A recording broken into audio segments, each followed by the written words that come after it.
All right, I think we're going to go ahead and start off with some introductions. Hello, everyone. Thank you for joining this RMI presentation on the latest tool in the Utility Transition Hub Toolbox, the Dispatch Dashboard. My name is Joe Daniel, and I am a manager at RMI on the carbon-free electricity team. And I'm going to introduce one of my co-presenters, Gaby. Hello, all. Thank you for coming today. My name is Dr. Gabriela Tosado. I was the lead analyst for this work. I'm an associate at RMI, and I will pass to Allie. Thanks, Gabby and Joe. My name is Allie Gorin. I'm a manager on the carbon-free electricity team, and I oversee overall operations for the Utility Transition Hub. Passing it back to Joe. Thanks. I still see that there's a trickling of folks coming in. We are going to get started, though. If you have any questions, please use the Q&A function. We will do our best to answer clarifying questions during the presentation. But if there's any that we don't get to, I'll be sure to prioritize those questions at the end of the slides. And then, of course, any substantive questions, go ahead and throw those into the Q&A form, but we won't get to those till the end of the presentation. I see I'm not going to be able to bounce back between the Q&A too much during the presentation, but I do see that there are a couple about the recordings. Yes, it's being recorded. Yes, we will send it out to registered attendees, and we will make it available for public on our website. I'm looking forward just to starting us off. So if you are joining us today, we are assuming that you have some baseline understanding of utility power markets and the electric industry. But if we say anything that you bump on, or we use an acronym that you don't know, feel free to ask a clarifying question in the Q&A. All right, so let's get started. Today, we're going to talk about how power plants should be operating, how some coal plants operate, and how to use the dispatch dashboard to monitor those two things and identify when power plants are operating uneconomically, and what that information really means and how to use it. So, power markets have changed dramatically over the past decade. If you look back at 2009 and compare it to 2019, wholesale power market prices on average almost halved. So a coal plant that was economic to operate year-round 10 years ago might today only be economic for 3, 4, or 5 months of the whole year. And so what you would expect to happen is for these utilities to change the way they operate their power plants so that they're only operating when a power plant is, when its operation costs are below the market prices.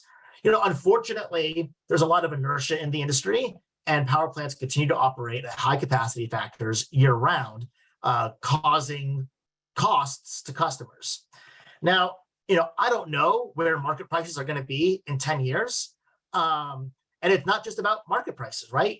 Maybe they'll go down, or maybe we'll see what we saw over the past 2 years, which was a dramatic increase in market prices.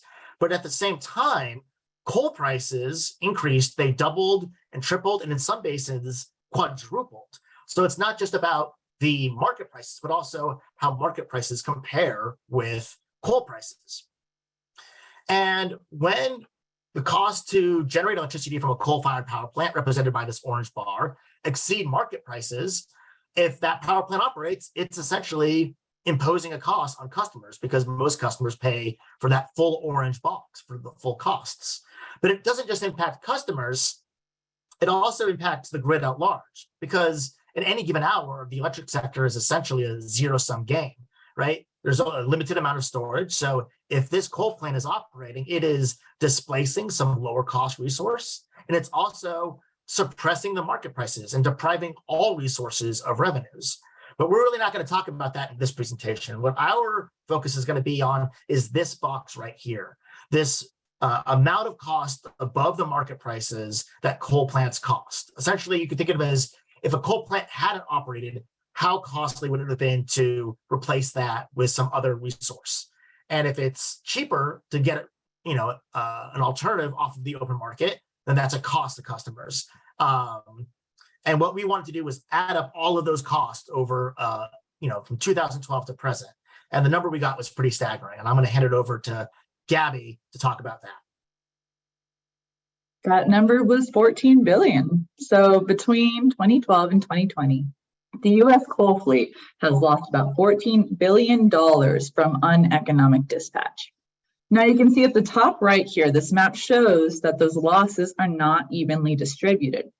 The more red areas represent more gross losses, which are centered around states that have high coal use, such as the Southeast or coal country, versus the lighter areas correlating to less coal use and thus less gross losses. Now, when we look at the annual rate of gross loss, we have about $1 to $2 billion per year. You can see that we briefly did improve this amount of gross loss between the years 2017 and 2018. But in 2019, gas prices dropped, and then in 2020, the COVID lockdowns resulted in about a 5% drop in load, meaning that previously economically run coal plants became uneconomic. But their operations did not reflect that change, which resulted in this increase in gross loss. Finally, when looking specifically at areas which suffered the most gross loss, we see that the Southeast accounts for over 1/3 of all of these losses, with a price tag of $5.6 billion. Now, the Southeast does not have a transparent market, meaning it is more difficult for them to base operations in economic dispatch. But this new RMI analysis is starting to quantify this impact. Our RMI analysis is the first public analysis for non-RTO areas such as the West and Southeast, meaning economic dispatch can be a more prominent part of operation decisions and rate cases. Our detailed downloadable results show unit-level granularity for every month for every operating coal plant in both non-RTO and RTO areas. Finally, our new graphic user interface allows this data to be accessible for advocates building these arguments during rate cases, for regulators and commissioners looking to implement economic dispatch or even see their amount of gross losses, even utilities who may want to compare this number to other utilities. Let's explore this new tool together. Right now, I will bring up our tool. There we go. Okay, so this is our new economic dispatch page that is added to the RMI hub. You can see here in the top right, we have toggles for both net revenue and gross loss. We also have a time toggle, so you can select the data years of interest. We have a heat map that shows this data at the monthly level. And when we have a green coloring, this is a positive, in this example, net revenue. And when it switches to orange, it becomes a negative net revenue. We also have a line graph that shows these trends over time.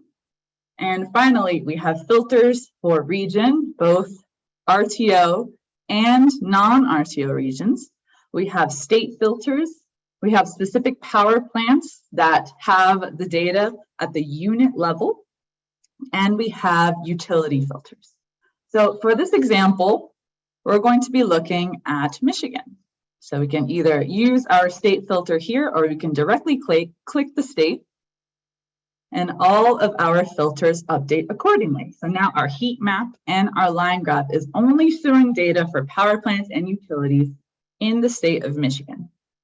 For this example, we'll pick the utility with the best net revenue, which is DTE. Once we click DTE, again, all of the information is updated. And now we only see the power plants operated by DTE. And we can already see that the utility that had the best net revenue in this time period had a power plant that lost $400 million, Trenton. Let's say we want to look at more recent data years. We don't want to look all the way back to 2012. So you can either use this top toggle up here to filter the data directly, or you can just highlight the years of interest. Once you highlight it, all of the data will be updated again. And you can see in this time period, Trenton still lost about $155 million. On the other side, we have Monroe, which in terms of net revenue, had the best net revenue for DTE. But why don't we try switching to gross loss?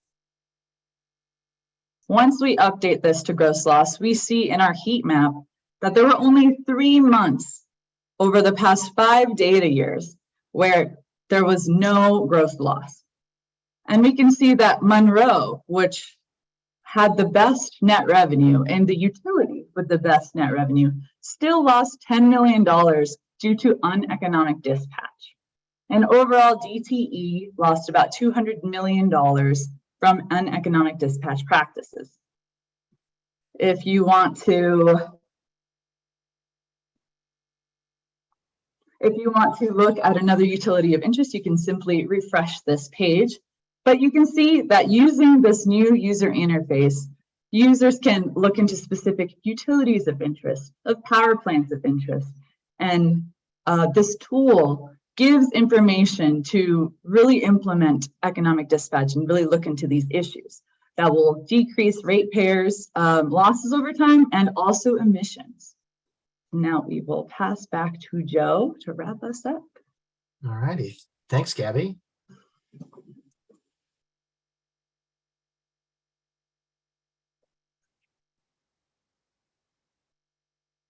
Okay. All right. So how are we going to use this information, and how are we recommending that folks out in the field who are using this dashboard use this information?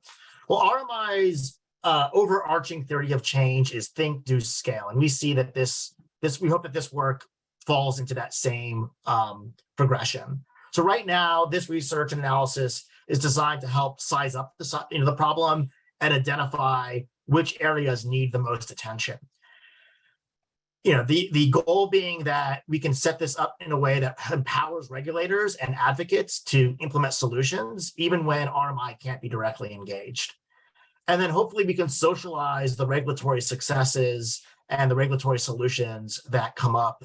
We understand that what works for Michigan might not work for South Carolina or for New Mexico. And so there will be a plethora of different solution sets, and we can learn from each other and share with each other. And we're hoping that this can be a platform for that. In order to achieve that, there are some things that we're hoping to update this with, including more granular information on emissions, faster updating so that you have the latest and greatest information. Right now, the data set only goes up to 2020.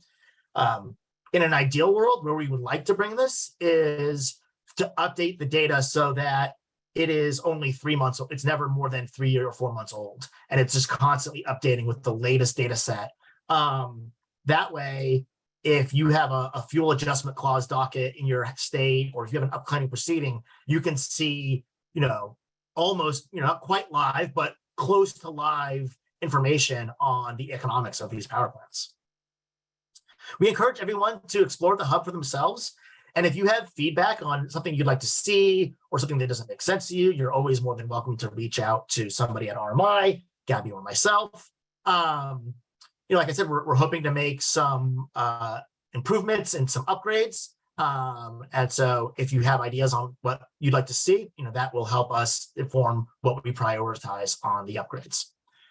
So with that, we wanted to really go over the information quickly. Hopefully the live demo was really instructive. We're going to go into Q&A for the remainder of the time.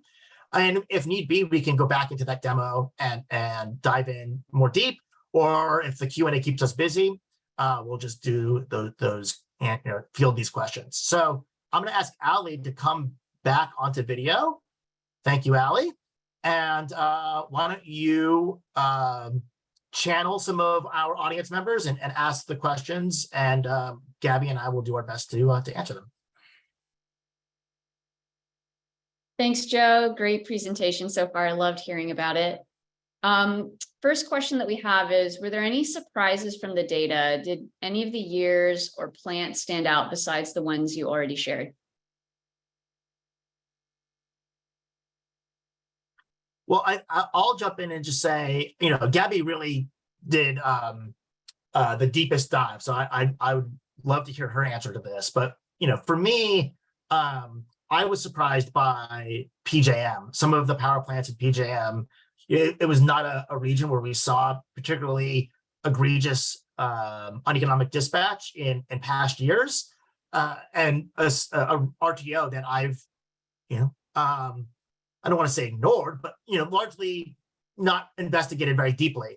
But what we found was at the start of the pandemic, you had a lot of there's a handful of coal plants in PJM that are still rate regulated, and a lot of them didn't change the way they operated, and market prices changed. So power plants that were previously economic are no longer.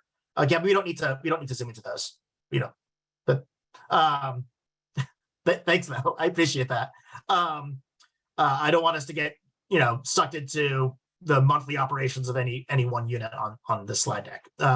But yeah, I think PJM was my surprise. Yeah, I definitely agree with that. It was really interesting to see reflected in the data.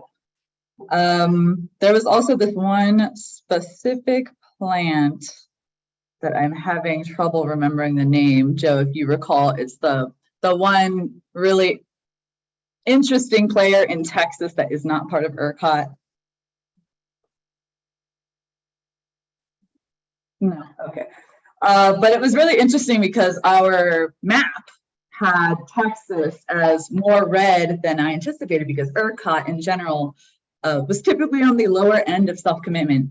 And so a major portion of Texas's growth loss was this plant found in SPP that really just dominated its gross losses and impacted Texas in a way that it showed. I think it's Perky, the coal plant Perky. Yeah. And I didn't realize that such a bad player really existed in that area.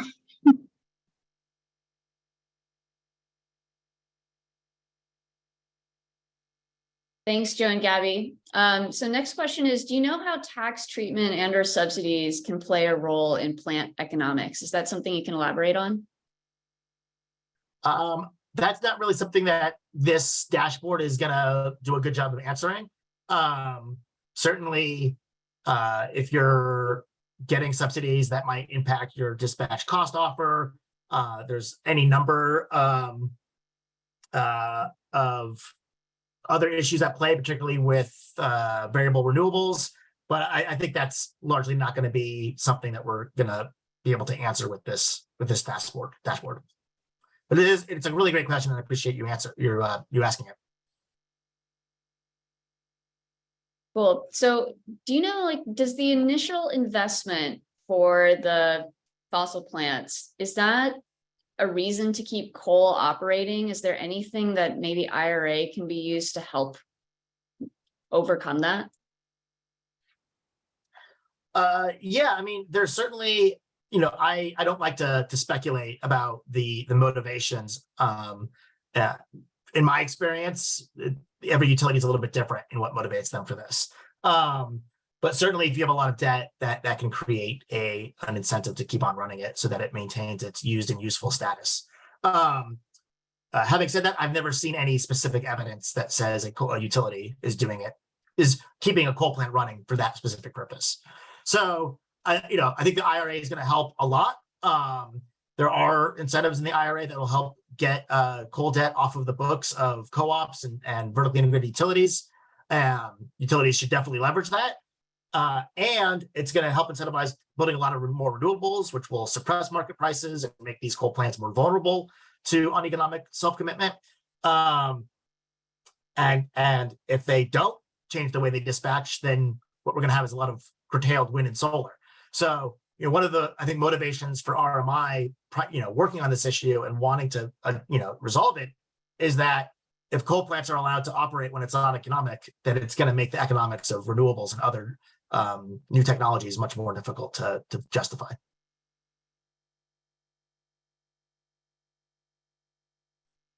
Another question we have is, are the cost estimates for the dashboard limited to coal displacement of other resources, or is there something else factored in?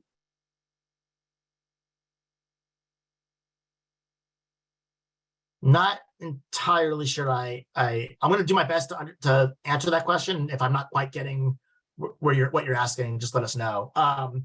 We're essentially looking at individual power plants versus replacement costs to generate that same electricity in that same hour over the course of the month. So it is very much, limited to the cost of the other resources that are available on the grid and the cost of that coal plant, which is mostly the fuel cost, but also some variable O&M. So hopefully it got to what you were asking. It's a good question from an anonymous attendee. How would you engage utilities in reducing uneconomic dispatch, especially when utilities are experiencing such difficulty in order to bring renewables online?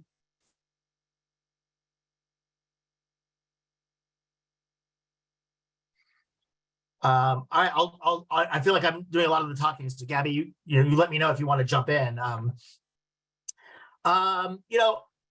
Like I said, every utility seems to be a little bit different. I've engaged utilities who've talked to me about they have got performance incentives for their individual power plants that are based off of O&M budgets. And if they cycle their coal plants, they're going to blow through their O&M budget. So they don't want to cycle their coal plants, even though that would deliver lower cost energy to customers. So in that circumstance, the way you would approach that utility is going to look a lot different than a utility that's struggling with a fuel contract and is uneconomically committing because of fuel contract issues. So while broadly speaking at the national level, the why is not particularly interesting because there's so many different whys. When you're talking about an individual power plant, the why becomes very important.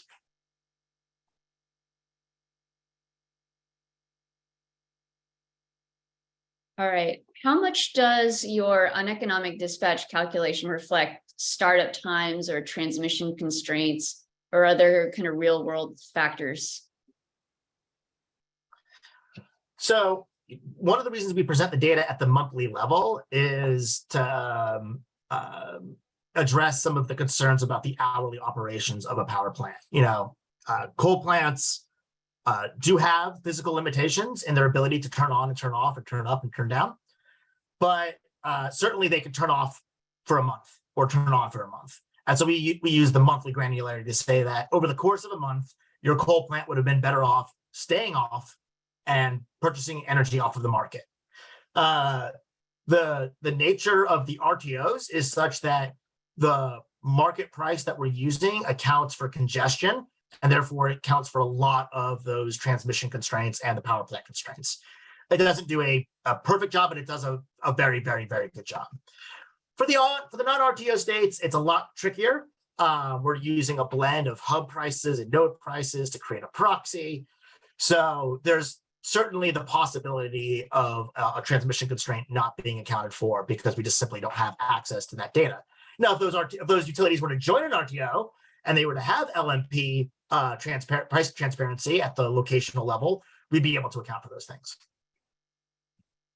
One thing I want to add is I see connected to that question, there's questions about was our analysis at the hourly level. So initially we did collect all of this data at the hourly level for this cash flow analysis, and then we aggregated it to the monthly level, which is available in the data download. And if you download the data, you'll be able to see which months that was. And one of the things that we would like to explore is to be able to dial that in more finely. So to look at the daily or the weekly level. But as soon as you get sub-monthly, you're gonna get pushback about the operational parameters of these individual power plants. So for this first round, we kept it at the what we thought was the most defensible.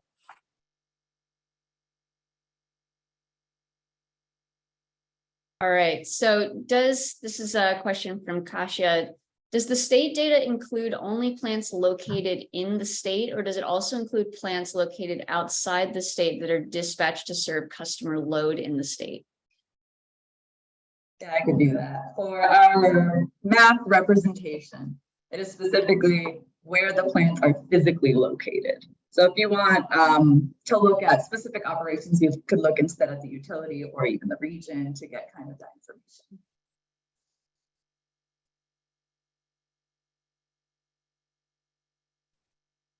Question from David Rogers. Can you elaborate more on why you chose to create a proxy instead of the system lambda? So we looked at system lambdas for a select couple of larger utilities in the West and Southeast.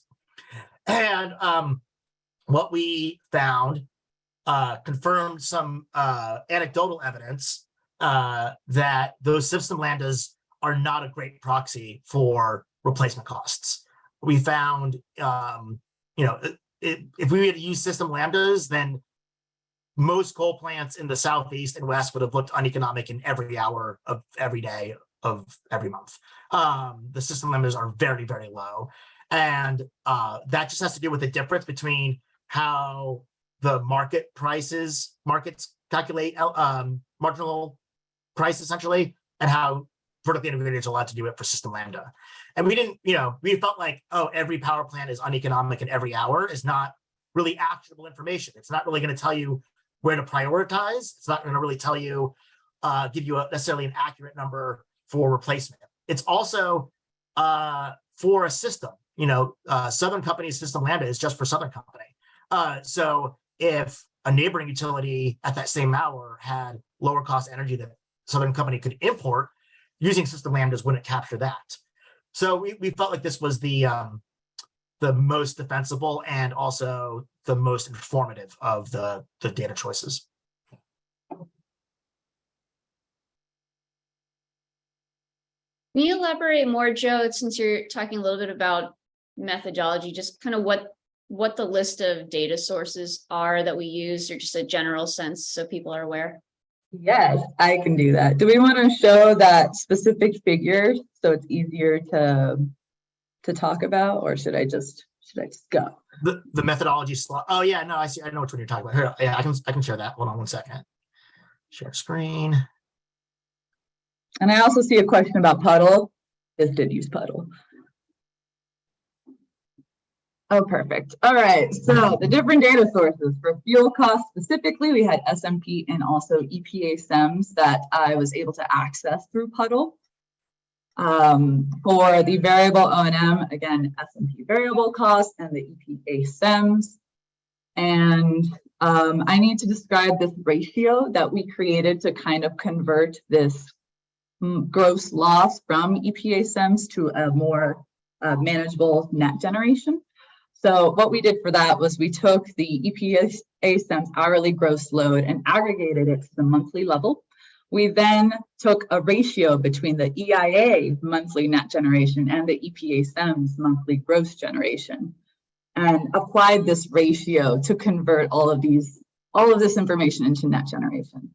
So here are the various data sources. As you can see, it's essentially a summarized version of SMP, EIA forms access through puddle, and EPA SEMS access through puddle.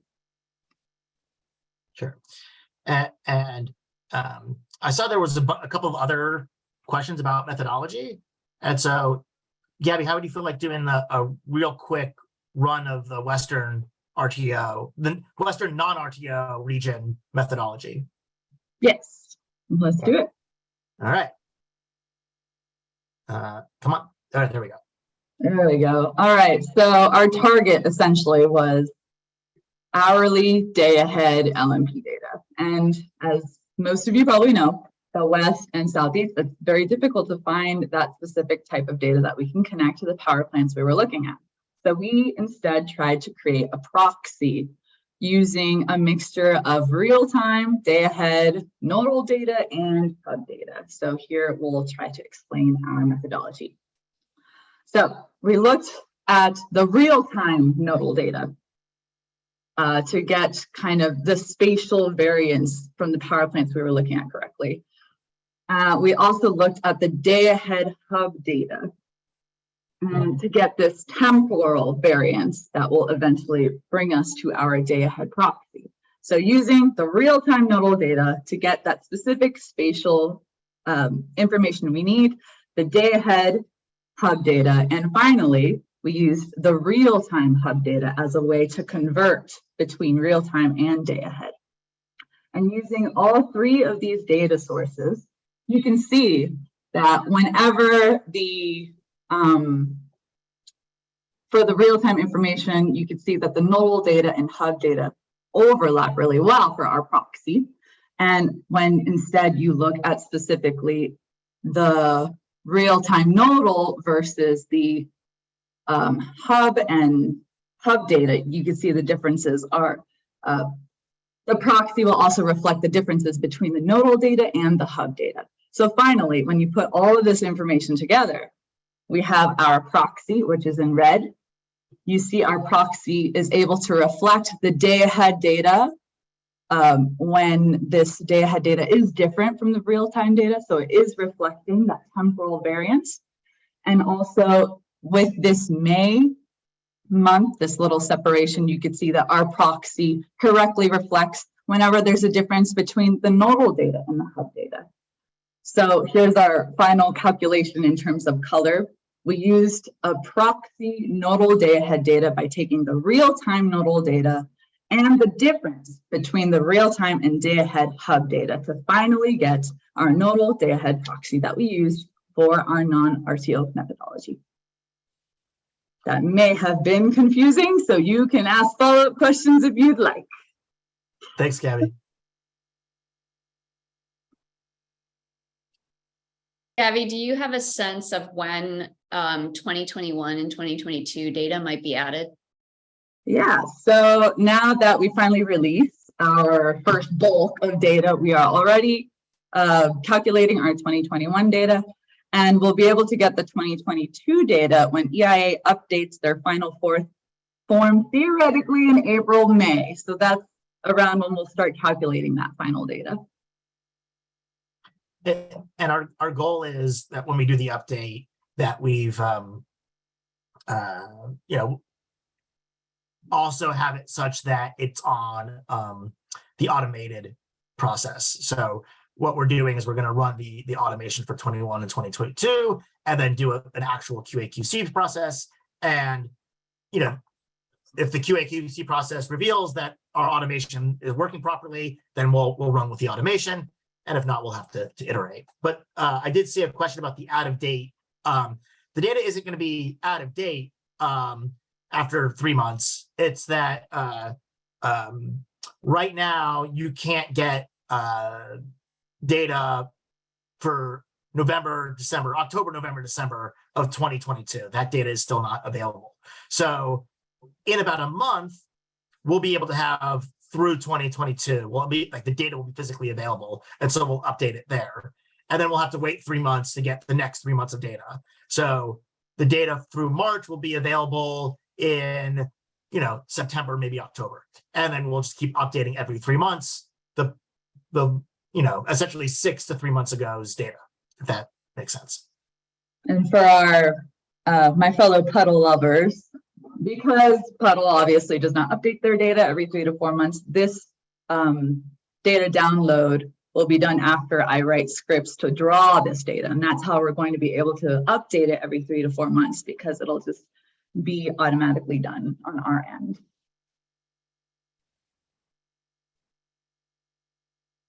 There's a question, Gabby, if you're willing to go back to the demo, if we could do a look at the plants in Montana. Specifically, could you show the timelines for coal strip plants there? Okay, so this would be me screen sharing our hub tool in McCann, Montana. Is that the idea here? Yes, okay.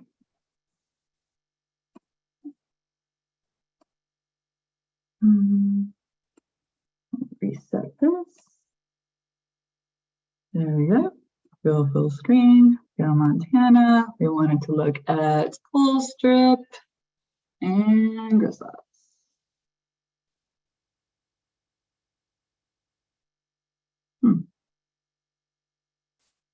is there any particular question about this? I can't see what question was asked specifically about Colstrip. The question was asking if you could show the timeline for the plants there. So maybe you could talk a little bit about what the matrix graphic helps people decipher. Oh, the heat map? Yeah, the heat map and then the trend line. Okay, so this essentially shows the aggregated monthly cash flow analysis for gross loss. So hold on one second. When you see our net revenue versus gross loss, you can kind of see over time how these have changed. For Colstrip specifically, where there's 3 months in 2020 where there was a gross loss. Over this time period total, which is what this number is showing, there was a loss of 400 million, which seems to be mostly, ooh, that was a bad month. And you can see the time, the line graph shows more of a just visual trend over time. So this is the specific month in question where chaos ensued. And if you would like to instead look at the net generation, you can just toggle between that. And the green, of course, means a positive number, which is both reflected in our line graph and in our heat map. And whenever it switches to orange, we have a negative net revenue.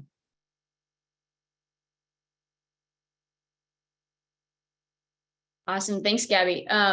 You have a similar view or slide to the West non-RTO data for the Southeast? I think that was probably my friend Dave Rogers asking that question. We don't have a slide so beautifully assembled for the Southeast. And your instincts about the, or maybe it was John Wilson who pointed out that there was a not a lot of liquidity in the Southeastern hubs. That's true. We looked for where there was enough volume to justify using a hub when we could. And otherwise, we used essentially the boundary nodes between the non-RTO Southeast and the surrounding RTOs, mostly MISO and PJM. So we looked at the PJM MISO, or sorry, the PJM circ tie as an example, as a proxy, along with the other nodes that are along that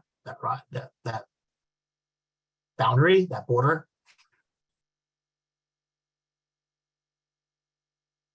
I'm not sure if you answered this one, Joe, so let me know, but does the model use plant-specific information for its variable cost of production? Yeah, so for all vertically integrated utilities that report their fuel cost to EIA, we use reported fuel costs. And then for the independent power providers and cooperatives that don't report to EIA, we use the S&P Global Market Intelligence data set. So it's plant specific receipts for when we have those.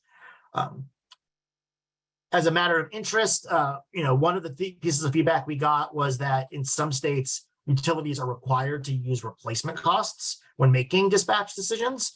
So trying to find out a way to integrate that into future permutations and iterations of this tool is something that is on our mind.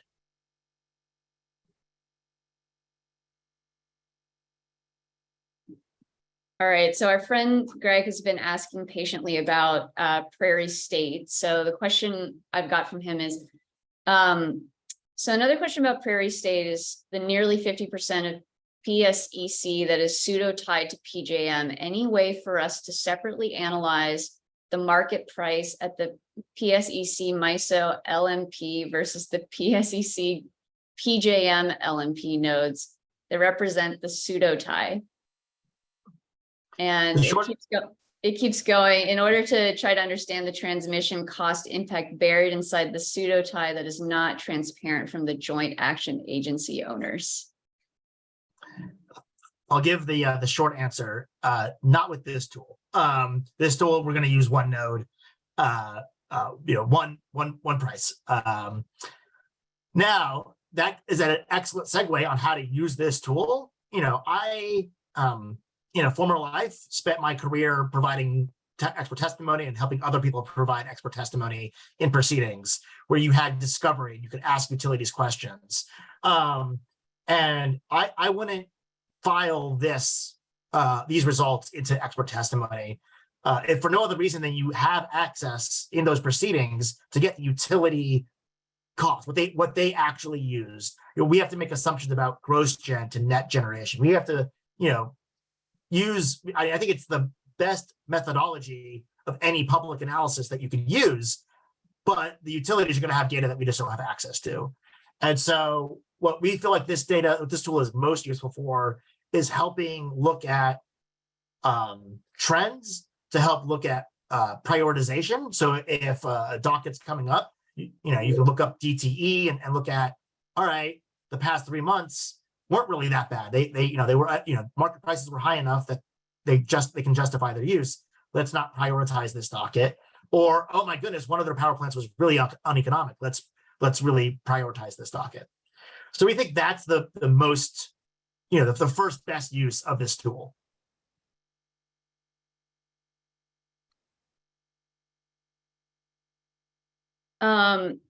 Another question that we got, I don't know how much more time you have for more questions, Joe, but a good one is like, do you know any advocates or utilities or regulators who are currently using the tool, or can you share any other questions that you've gotten prior to this webinar that might be good to share with this audience?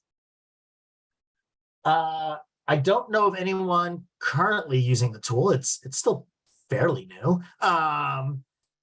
Certainly I was at NARUC, was that 2 weeks ago? That was 2 weeks ago. Wow.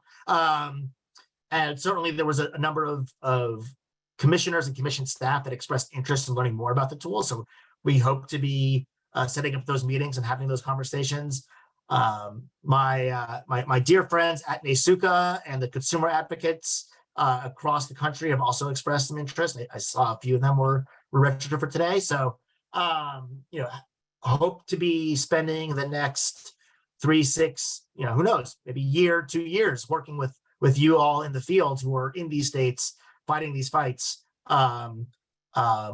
looking to see how we can provide the most useful and actionable intel for advocates, for commissioners, and for utilities that are interested in learning about how they can adjust their operations to be more economically efficient.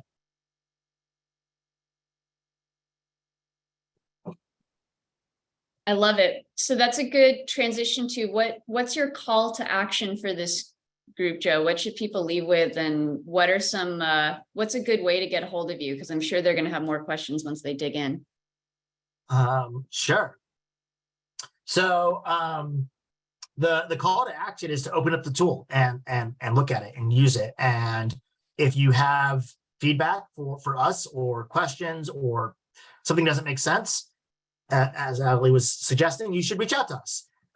jdaniel@rmi.org is an easy way to get a hold of me. I've been spending less time on Twitter. Otherwise, I would normally just give my Twitter handle and say, shoot me a DM. Gabby, I don't know if you want to also respond to this. Thank you, Ali, for throwing my name out there. Yeah, I was definitely also going to ask for whatever feedback you guys have for us. This tool's not for us. It is hopefully for you. And so if there's any piece of information that you think would be useful, and if we have the ability to integrate it into the tool, we would love that feedback and your thoughts about how the tool is and how it can be.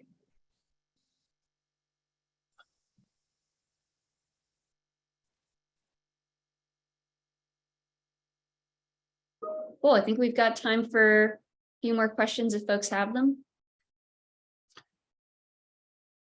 I see some clarifying questions in here that I in the Q&A that I want to get to, if that's okay. Al, you let me know if there's another question that pops up while I'm answering some of these, but I'm seeing elaborate on market prices. Do you mean index at specific points? Yes, for all the RTO, utilities that dispatch an RTO, we're using the locational marginal price, the closest node for that power plant. And then for the non-RTOs, we're using a proxy. John, you asked about benchmarking in the Southeast and West. What we did is we looked at a couple of other analyses, some one-off and some meta analyses on the Southeast and West, and basically just they had their own slightly different methodology for calculating the dispatch economics of power plants. One from Bloomberg New Energy Finance of note, and that's how we benchmark our results. Was just looking at, all right, our numbers, within reason compared to some of these other studies.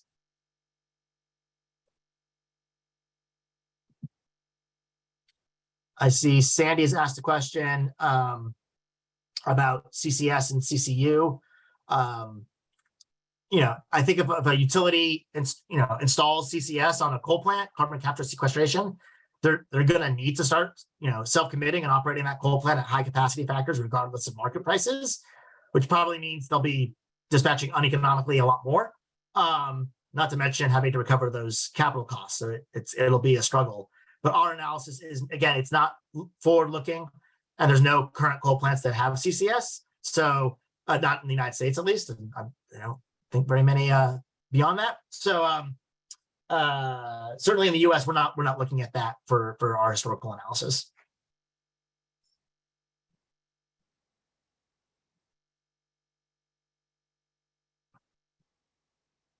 Joe, I just sent your email and Gabby's email to the world, so they have it.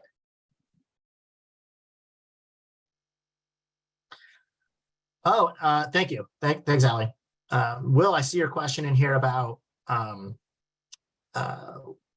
whether coal generation is dispatching renewables or not.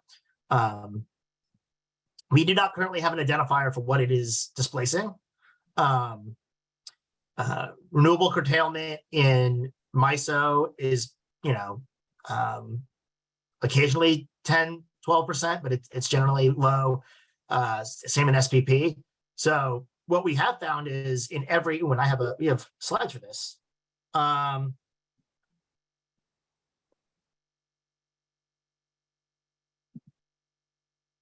So if you look at SPP, which is unfortunately the only market that has really robust presentation of curtailment at the hourly or sub-hourly level, you actually can identify these long events. So, here in April of 2018, this is the October event. That's the one I'm looking at. Yeah, that's a 4-day long curtailment event where the orange is coal generation that could have been displaced by wind. And unfortunately, we aren't able to identify how much of that is transmission constraint versus self-commitment. We think it's probably somewhere between half and a third of curtailment is from self-commitment in SPP. SPP has less curtailment than MISO, even though it has a higher levels of adoption. So in MISO, we'd expect those numbers to be about the same, but the total megawatt hours is higher.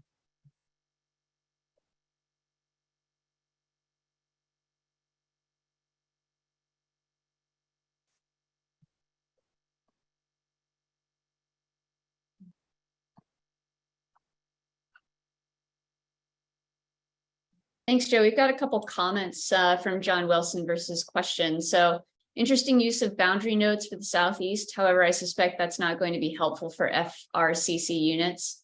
There's significant transmission limitation into FRCC beyond existing baseload contracts. FRCC power flows north easily, but power doesn't flow south to FRCC as well.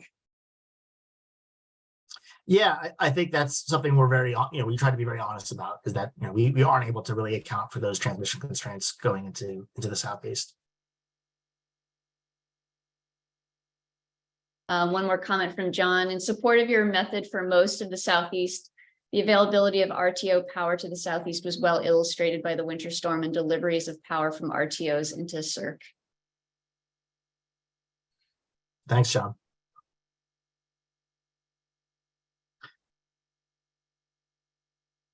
I sent a question to the group if there were other plants or states people wanted to dig into. So an anonymous ask came in, Excel's Comanche 3 plant in Pueblo, Colorado.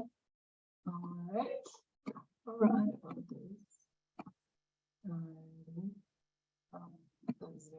Anyway, cool.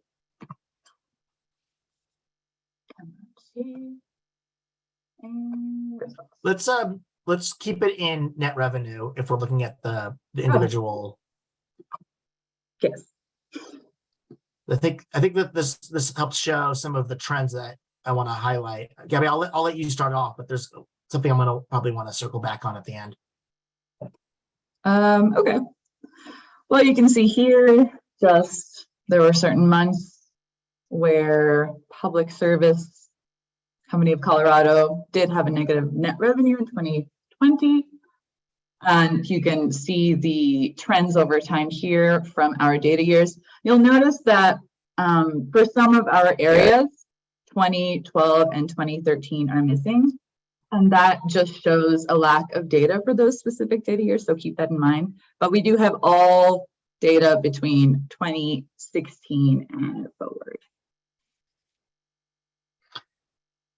Thanks, Gabby. And one of the things that I wanted to point out and why I asked you to keep it to net revenue is what you can see is a pretty regular and consistent cycle for market for these net revenues, right? You see in the summertime, net revenues go up, and in the spring and fall, they go down. Then you get another little bump in the winter, and then again, in the fall, it goes down. And if you look at the heat map, you know, in 2018, 19, and 2020, they lost money in May.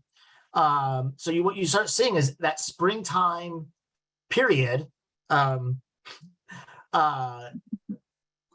is consistently in the red. And this is why we might argue that, all right, well, you know, the prices are sufficient to justify running. And remember, none of these analyses take into account fixed costs or capacity market revenues, right? We're just looking at operations. And so one might be able to say, all right, well, it makes sense to run Comanche in the summertime when market prices go way up, but maybe we should be operating it less in the spring and fall when it's either uneconomic or, you know, barely scraping by. So I think that's, you know, that's one of those things that this heat map can help show trends like that. Yeah, and you'll also see if you do have specific interest in the spring, it does have the ability to just highlight the certain months even over time. So you can see how these trends have been changing over the years.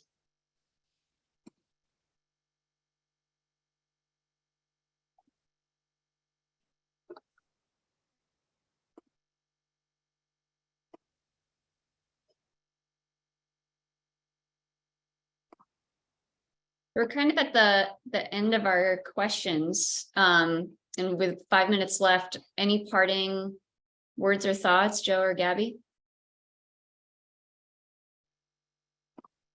I'll just thank all you guys for coming today. And all right, well, oh, go ahead, Gabby. It looked like you were about to say something.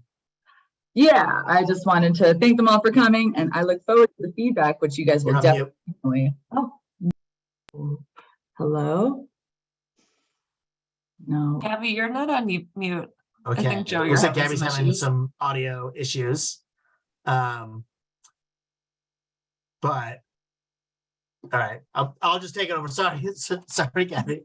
All right. Well, you know, I'll just say if there are no other questions, you know, thank you all for joining. Oh, they're on my end. I'm just being told that the audio issues are on my end, and that everyone else can hear Gabby. So take it away, Gabby. Again, thank you all, and I look forward to all the feedback you will be emailing me, and I look forward to integrating that into our next update.